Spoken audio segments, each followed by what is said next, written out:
আপনি শুনলে অবাক হবেন। আপনি যদি ক্লাসে কলম না নিয়ে যান তাহলে আপনার সাথে কি কি হতে পারে। আপনি প্রথমে কলম না থাকার ফলে ক্লাসের নোটগুলো লিখতে পারবেন না।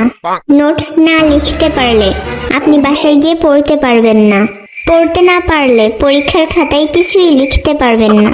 পরীক্ষার খাতায় কিছু না লিখলে আপনি ফেল করবেন। পরীক্ষায় ফেল করলে ভবিষ্যতে আপনি কোনো চাকরি পাবেন না। চাকরি না পেলে আপনি বিয়ে করতে পারবেন না। বিয়ে না করতে পারলে আপনার বাড়ির লোক আপনাকে লাথি দিয়ে বাড়ি থেকে বের করে দিবে। বাড়ি থেকে বের করে দিলে আপনি মনের দুঃখে রাস্তায় ঘুরে বেড়াবেন। রাস্তায় ঘুরে বেড়ালে আপনাকে পাগলা কুত্তাই তাড়া করবে। কুত্তার তাড়া খেয়ে দৌড়ানোর সময় রাস্তায় পড়ে থাকা কলার খোসায় পা দিয়ে পিছলা খাবেন।